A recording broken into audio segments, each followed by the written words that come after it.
Hello, কেমন আছো তোমরা সবাই? আজ তোমাদের সাথে পরিচয় করাবো আমাদের বাগানের এই সুন্দরী নাইট কুইনের। তাহলে চলো গল্পটা শুরু থেকে শুরু করা যাক। কয়েকদিন আগে বাগানে গিয়ে হঠাৎই আমার নজরে পড়লো এই ছোট্ট নাইট কুইনের কুঁড়িটি। নাইট কুইন গাছের নতুন চারা কিন্তু এই গাছের পাতা থেকেই হয়, আবার নতুন ফুলের কুঁড়িও কিন্তু এই গাছের পাতা থেকেই বের হয়। রোজ দিন বাগানে গিয়ে একটু একটু করে কুঁড়িটাকে বড় হতে দেখতাম। তারপর হঠাৎই কাল আমার নজরে পড়লো আমার দেখা কুঁড়িটি ছাড়াও অন্য একটি কুঁড়ি কোথাও লুকিয়েছিল এবং সেই ফুলটি অলরেডি ফুটে গিয়েছে। প্রথমে ফোটা ফুলটি কোনোভাবে আমার থেকে মিস হয়ে গিয়েছে, কিন্তু এই দ্বিতীয়বারের ফুলটাকে কিন্তু একদমই মিস করা যাবে না। তাই রাত্রেবেলা 11টা 15-র সময় আমি আমার হাজব্যান্ডের সাথে ঘর থেকে চলে এলাম বাগানে। আসলে সন্ধ্যে থেকে এত বৃষ্টি হচ্ছিল আমরা বাইরে বেরোতে পারিনি, তাই রাতে একেবারে খাওয়া দাওয়া সেরে চলে এলাম এই সুন্দরীকে দেখতে।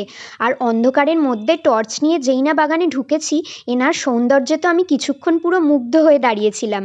এই নাইট কুইন নামের তাৎপর্য এবার তোমরা বুঝতে পারছো তো? ইনি হলেন রাতের রানী, যার সৌন্দর্য শুধুমাত্র রাতেই ধরা পড়ে, আর সকাল হতেই ফুলটি কিন্তু বুঝে যায়। নাইট কুইন গাছের পাতা থেকে নতুন চারা তৈরির ভিডিও দেখতে চাইলে কমেন্ট করে জানিও, আর আমার চ্যানেলে নতুন হলে চ্যানেলটি সাবস্ক্রাইব করে দিও। চলো টাটা।